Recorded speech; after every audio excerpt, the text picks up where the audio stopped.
person gets a tattoo just because they think the design is beautiful, Hmm. they go out from the studio like feeling more more confident, more, they have more self-love. And that's beautiful. You're transforming that. So one thing that I admire of the technique that you use is you cannot make mistakes. And if you make mistakes, you better have a way to fix them so it becomes a part of your design. I totally admire this. I think we talked about this before, and I said, Ali, I love every type of art, but I love the fact that I can erase, that I can paint over, that I can start all over again, and it's a canvas or a piece of paper, or that if I messed up and I feel like this doesn't work, I can throw it away. But in your case, you have to be precise. You have to be very sure about the design, the lines. Your hand has to be very steady. Let's talk about that a little bit.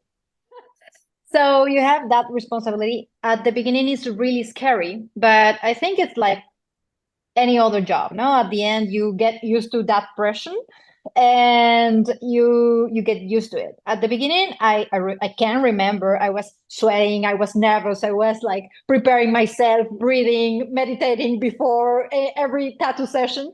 But right now, I know I have confidence that I do things good, that I have a very steady hand, that I know what I am doing, I know my machine, I know my technique. And because at the end you need to adapt the design to the human body, which is cured. So you need to draw sometimes by hand. However, yeah, of course, that's the first thing, the design, having a good design and properly placed in the body. And yeah, after that, it's actually trust yourself and feel that your customer trusts you. It's also important because, but yeah, it's scary, and I think that's also beautiful because you have some respect for what. It was also beautiful to me uh, to feel this because I am very perfectionist. And when I started tattooing, I knew maybe some lines weren't exactly as I wanted, and they were not as perfect as I thought I would do them. But I learned that we're humans and that art is also imperfect sometimes.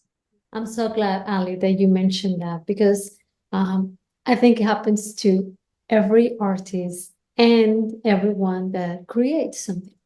You create your best, what you think is your best today, but you look back and I look at designs or, paintings from the past and, I'm so, perfectionist that I'm like, oh my gosh, I did make this mistake but then I find the beauty of the process of how I am learning, improving, growing, and I love it.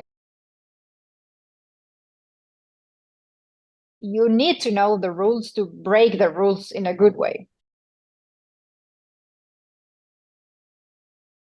It's not it's not that much pain, okay? Sometimes it is described as burning, sometimes as cutting, sometimes as punching. So it's different from person to person. Arms are good, legs are good, are safe, but I do a lot of solar plexus. No, I do a lot of tattoos here, and this area has a lot of nerves and bones, and the skin is very thin. So it's more painful, of course. But I think I do something very beautiful. I would like to share it with you, and a breathing exercise. Um, when we do a solar plexus tattoo, people cannot breathe while I am tattooing because they move my hand. So we make a connection and we stop breathing together Mm. when I am tattooing. And then when I stop tattooing, they breathe and I breathe. So it's beautiful because we make a connection. Oh, And yeah, Ale, thank you so much for sharing that. That is such a beautiful connection between your customer, your client, and you. But that very beautiful moment where you are creating, but you are breathing, the breathing pattern, it is as the one of the client. So together you make a team. That is absolutely gorgeous. Thank you so much. And it helps so much in confirming what we do. Because here's what we do. Everything, every program that I have designed for patients and survivors has the goal to redirect the thought of this patient that is in the middle of cancer treatments, that it is actually sitting in the infusion rooms receiving their chemo treatments, that is in the radiation centers or after surgical procedures, and they are recovering. Their energy levels are low. They have side effects.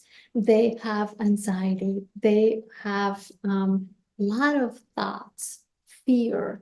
And again, I can say all this, I can describe all this because I have been serving for almost 15 years cancer centers here in Georgia, but also because sadly I have had many loved ones affected by cancer. So I have been right there, kind of helping and supporting their process.